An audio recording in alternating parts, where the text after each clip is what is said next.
और जब उस लड़के को गुस्सा आया ना, एक बार के लिए उसका मुंह ऐसे पूरा खुला, इतना मुंह खुला कि सर पीछे पीठ पर ही लग गया होगा, ऐसे पूरा मुंह मगरमच्छ की तरह खुल गया।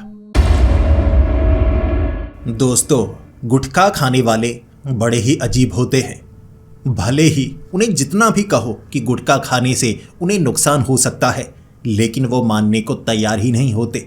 किसी शादीशुदा औरत के होंठों से ज़्यादा लाल उनके दांत होते हैं, इसके बावजूद उन्हें कोई फ़र्क नहीं पड़ता।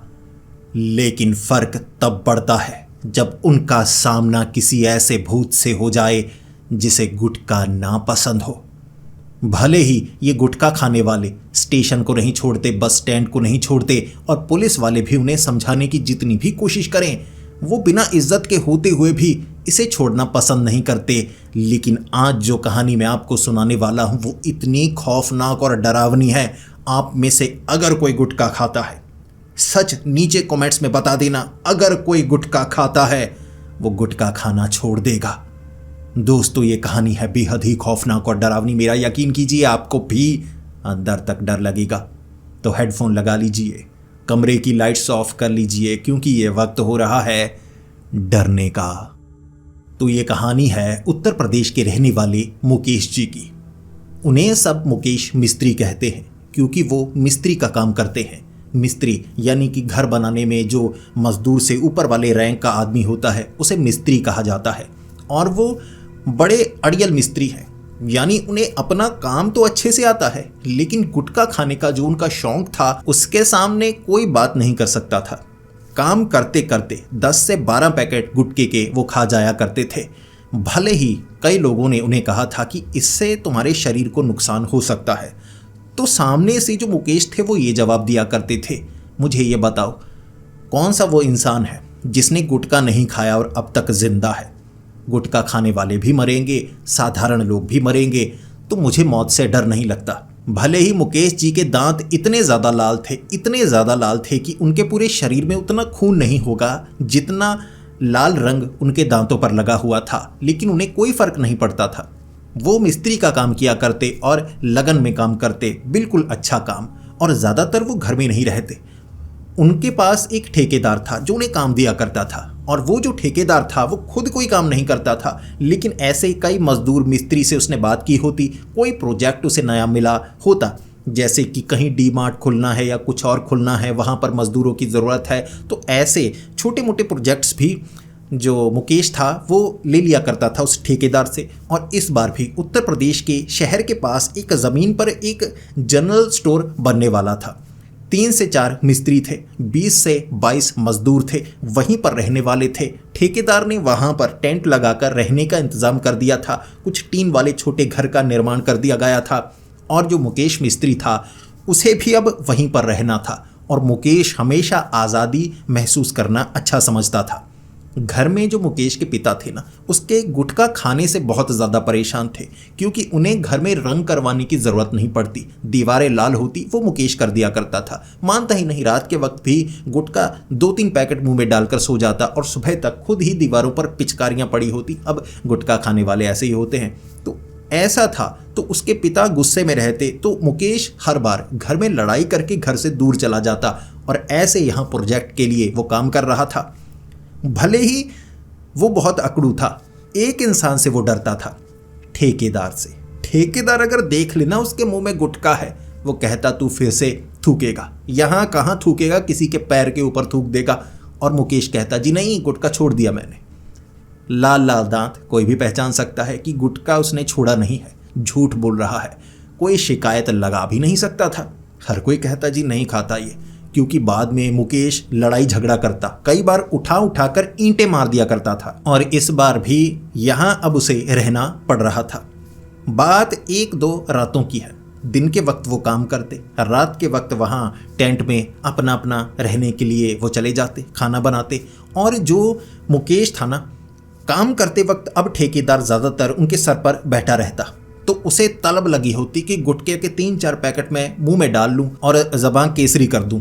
लेकिन वो ठेकेदार उसकी ज़बान को केसरी होने नहीं दे रहा था कि ज़बान केसरी नहीं होगी तो मिट्टी केसरी कर देगा, इसीलिए काम कर, चुप करके काम कर।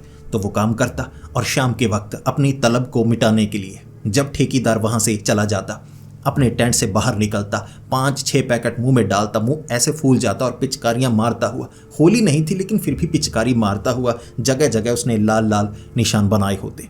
2-3 दिनों में इतने लाल लाल निशान बना दिए, क्योंकि बाकी भी कई थे लेकिन इतनी ज़्यादा सुरूर से गुटखा कोई नहीं खाता था, ये मुकेश ही था। तो ऐसे लाल लाल उसने निशान कई बनाए हुए थे। ठेकेदार ने देख लिया कि रहने वाली जगह इतनी गंदी है जैसे कोई शौचालय हो, शौचालय जैसी बदबू आ रही, यहाँ इतने निशान बना रखे हैं। तो उसने कहा कि यहाँ साफ करो इस जगह को, क्योंकि अगर मालिक ने देख लिया ऐसा तो मुझे डांट पड़ेगी, मुझे काम से निकाल देंगे, बड़ा प्रोजेक्ट मेरे हाथ से निकल जाएगा। मुकेश, फिर मैं तुझे निकालूंगा, कोई काम नहीं दूंगा, तू भूखा मरेगा। तो मुकेश को लगा कि अब मैं क्या करूं, यहाँ पर तो मैं थूक नहीं सकता, तो मुझे लगता है थोड़ा आगे निकलकर थूकना होगा। अब ये हाईवे के पास वाली ज़मीन थी, पीछे बंजर खाली पड़ी ज़मीन, उस तरफ इतना खाली था कि कोई जाने की हिम्मत तक नहीं करता और उन्हें इस जगह के बारे में कुछ नहीं पता, क्योंकि वो प्रवासी थे, कहीं से भी अपना सामान उठाकर, झोला उठाकर चले जाते और वहाँ पर रहना शुरू कर देते। तो ऐसे यहाँ पर मुकेश आया हुआ, उसे कुछ नहीं पता, लेकिन उसे लगा कि यहाँ से आगे निकल कर मैं आगे जाकर गुटखा खाया करूँगा, कोई पेड़ ढूंढ लूँगा, वहीं पर 1 नंबर किया करूँगा और गुटखा थूकता रहूँगा, तो मेरे मन को शांति भी मिल जाएगी, जो दिन भर गुटखा खाने का मौका नहीं मिलता, और रात के वक्त भी थोड़ा सा आराम मिलेगा, तो उससे नींद अच्छी आएगी। क्योंकि जो गुटखा खाने वाले होते हैं ये एक नशे की तरह हैं। जो मुकेश था, रात के वक्त चलता हुआ उन टेंट से काफ़ी आगे कि कोई गलती से छिपकर मेरी शिकायत लगा देगा, नाम का पता चलेगा नहीं, काम मेरे हाथ से छूट जाएगा, इससे पहले पहले समझदारी दिखानी होगी। पूरा पैकेट उसने जेब में डाला हुआ था गुटखा का, तो गुटखा उसने निकाला, मुंह में डाला और चलता गया कि यहाँ नहीं थूकूंगा, और काफ़ी आगे, टेंट बहुत दूर थे, चलते चलते बहुत दूर आ गया। वहाँ पर लगा हुआ था एक पेड़, और ये वो जगह थी कि जहाँ पर मिट्टी पर वो थूकता तो किसी को पता नहीं चलता, इतनी दूर कोई आने वाला नहीं था। तो उसे लगा ये जगह ठीक लगती है। तो जैसे ही उसने पेड़ पर थूका, पेड़ के ऊपर से आवाज़ आई, अंकल यहाँ क्यों थूक रहे हो, ये हमारी ज़मीन है। इस पर जो मुकेश मिस्त्री था उसने ऊपर देखा कि कौन है, किसने इतने करीब से आवाज़ लगा दी। तो एक लड़का था, पतला सा, बहुत पतला गरीब सा लड़का लग रहा, और उसने अजीब फटे से कपड़े पहने हुए पेड़ पर चढ़ा हुआ, यहाँ आसपास कहीं झुग्गी झोपड़ी का रहने वाला होगा।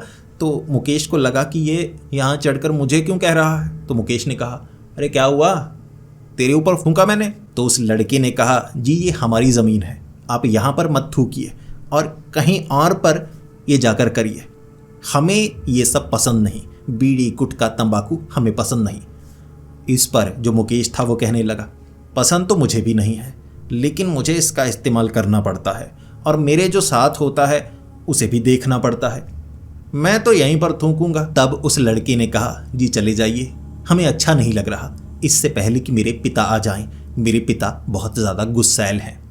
मुकेश को लगा कहीं इनकी सच में ज़मीन तो नहीं, मुझे लगता देखने में ये झुग्गी झोंपड़ी वाला है, लेकिन हो सकता है ये ज़मीन इनकी हो।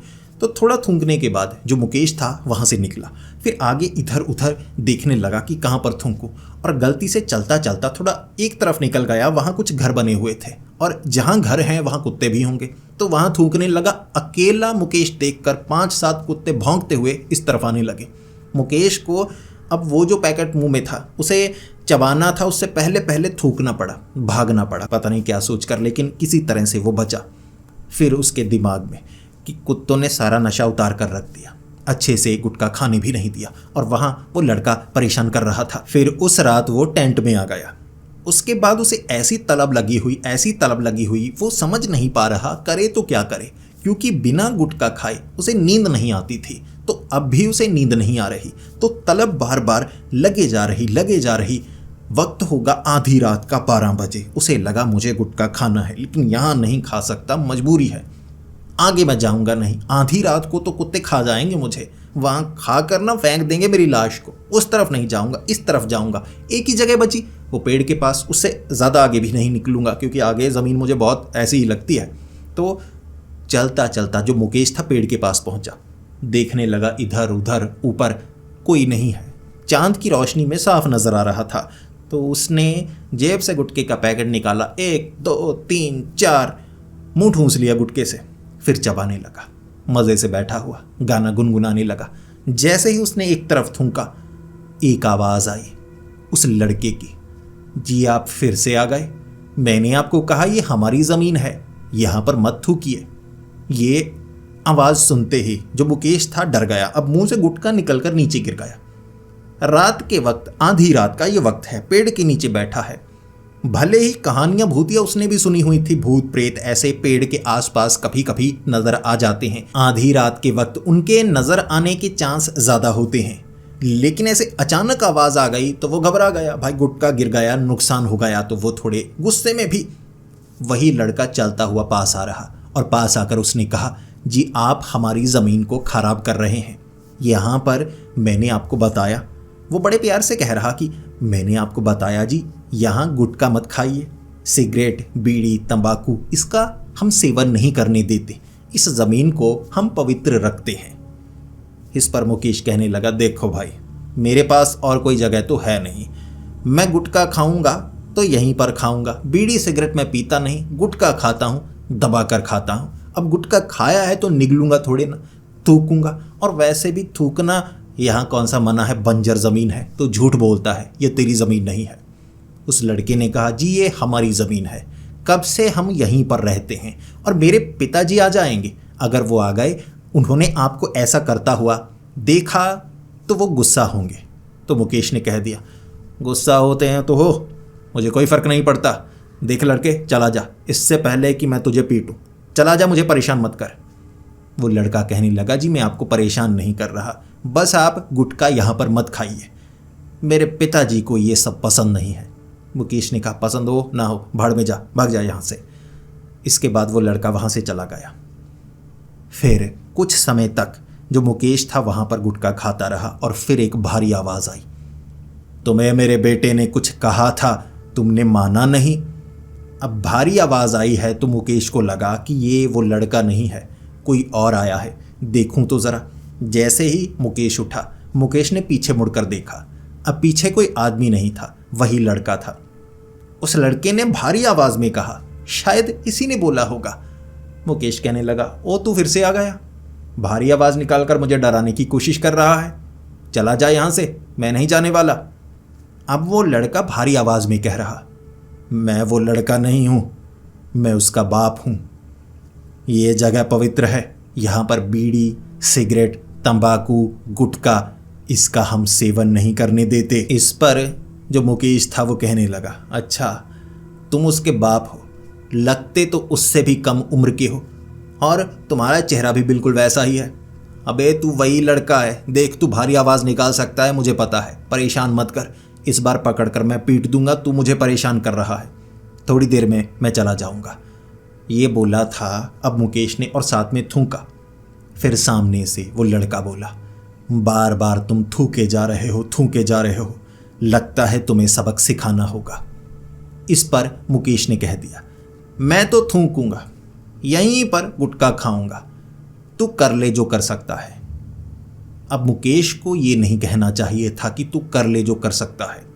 उस लड़के को आ गया गुस्सा, और जब उस लड़के को गुस्सा आया ना, एक बार के लिए उसका मुंह ऐसे पूरा खुला, इतना मुंह खुला कि सर पीछे पीठ पर ही लग गया होगा, ऐसे पूरा मुंह मगरमच्छ की तरह खुल गया। फिर वो भागा मुकेश के पीछे। अब मुकेश पीछे हट रहा क्योंकि डर के मारे उसका बुरा हाल एकदम से हो गया कि ये क्या चीज है। अब उसकी समझ में आया, ये तो भूतिया जगह है। ये लड़का तभी भारी आवाज निकाल रहा था क्योंकि ये कोई साधारण लड़का नहीं है, ये कोई भूत है। पीछे हटा, मुंह से गुटखा गिरा, हाथ में जो पैकेट थे वो गिरे। उस लड़के का मुंह खोला था, वो बोल नहीं सकता था, लेकिन फिर भी 3-4 आवाजें, जैसे लड़के की भारी आवाज, किसी लड़के की, ऐसी कई आवाजें थी जैसे एक ही मुंह से निकल रही। और उसने कहा, तू सुधरने वाला नहीं, अब मैं तुझे बताता हूँ। और फिर उसने पीटना शुरू किया, बालों को पकड़ लिया, दांत पर मुक्के, जो उसके जबड़े के दांत थे ना, करीबन 20 दांत उसने मुक्के मार मार कर तोड़ दिए। उसकी जबान के साथ साथ उसके दांत भी केसरी हो चुके थे, तो तोड़ दिए उस भूत ने। गुटखा खा खा कर थूकता था, मुक्के मार मार कर मुंह खून से भर दिया। बेहोश हो गया था मुकेश वहीं पर।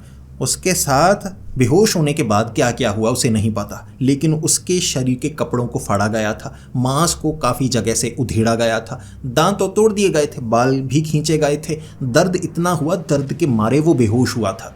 डर के मारे बेहोश नहीं हुआ था, दर्द ज़्यादा हुआ। सुबह के वक्त उसकी हालत बहुत बुरी थी। टेंट में वो नहीं है तो देखने के लिए बाकी लोग आए, बाकी मिस्त्री मजदूर की वो कहाँ पर गया। कई लोग तो कह रहे भाग गया होगा, या हो सकता है कि गुटखा खाने के बाद उसे दौरा वौरा पड़ गया होगा। फिर ढूंढने की कवायद जारी हुई दोपहर के वक्त तक। तब तक उसे होश नहीं आया था। करीबन 16 से 17 घंटों तक वो बेहोश रहा था। दोपहर के वक्त पेड़ के पास उसे ढूंढा गया, उसे होश ही नहीं आ रहा था। फिर उसे अस्पताल पहुंचाया गया। दांत उसके आधे तो गले के अंदर जा चुके थे, तोड़े जा चुके थे, जबड़ा एक तरफ की हड्डी टूटी थी, सर यहाँ पर एक दो क्रैक आए हुए, जैसे कुछ भारी चीज़ उसके ऊपर मारी गई हो। ऐसी हालत थी उसकी। फिर ठेकेदार को ही जिम्मेदारी संभालनी पड़ती, भले ही वो संभालना नहीं चाहता था, लेकिन सबको लगा कि किसी ने चोरी चकारी के कोशिश के कारण इसे नुकसान पहुंचाया होगा। होश में आने के बाद मुकेश ने कहा, भूत भूत, उसने मुझे मारा, वहाँ मैं गुटखा खाकर थूक रहा था। सच बोल दिया उसने, पूरा सच। अपने तरफ से वो एक सच्चा इंसान बनना चाहता था। सब कुछ बताया कि मैंने गुटखा खाया, मैंने थूका, उसने मारा पीटा, कहा खा गुटखा खा। मुकेश को उस हालत में ठीक होने में 6 महीने का समय लगा था। नकली दांत लगाने के रुपए उसके पास नहीं थे। मजदूरी में जितने रुपए बचते थे, खाना वाना, बाकी गुटखा सबसे महंगा होता था, तो रुपए उसने जोड़े बिल्कुल नहीं थे, जमा पूंजी नहीं थी उसके पास। तो इलाज ठीक ठाक ही हुआ उसका। बिना दांत का बोड़ा मिस्त्री अब उसे कहने लगे थे। जो गुटखा खाने की उसको आदत थी वो उसने छोड़ दी, क्योंकि उसे लगा उस गुटखे खाने के कारण उसका दिमाग ऐसा हो चुका था, गुस्से को वो कंट्रोल नहीं कर पा रहा था। नशा तो नशा होता है, बड़ा छोटा नहीं होता, और ऐसा जिसमें उसकी ज़बान केसरी हो रही थी और दांत भी खूनी हो गए। बहुत पीटा था। फिर मुकेश सुधर पाया। इसीलिए कहते हैं कि जब भी किसी अलग या सुनसान जगह पर आप जाओ तो कभी भी अपने आप को बुरा मत दिखाओ, या ऐसी बुरी आदतों को वहाँ पर मत निकालो। ऐसी जगह पर बीड़ी सिगरेट शराब का सेवन करना, वहाँ पर भूत प्रेत होते हैं और इन चीज़ों से वो आपकी तरफ आकर्षित होते हैं। कई बार कुछ भटकती हुई प्रेत आत्माएं जिनके साथ ज़िंदगी में किसी खास चीज़ के कारण बुरा हुआ हो, कहते हैं वो भटकती हुई प्रेत आत्मा लोगों से उसी तरह बदला लेती है। पता नहीं क्या बुरा हुआ होगा गुटखे के कारण उस प्रेत आत्मा के साथ, लेकिन उसने मुकेश के साथ बहुत बुरा किया। और ये आपके लिए भी सबक है। जैसा मैंने शुरू में कहा था, अगर आप में से कोई गुटखा खाता है तो जल्दी छोड़ दीजिए। ऐसा ना हो कि इसे छुड़वाने के लिए आपके आसपास भी कोई ऐसी प्रेत आत्मा आए और बाद में आप भी ज़बान केसरी दोबारा ना कर पाएं। तो दोस्तों, आपको ये कहानी कैसी लगी प्लीज़ कमेंट्स में ज़रूर बताएं। ऐसी ही कहानियाँ सुनने के लिए हमारे इस चैनल को सब्सक्राइब कर लें। तो मिलते हैं अगली वीडियो में, तब तक के लिए डरते रहें।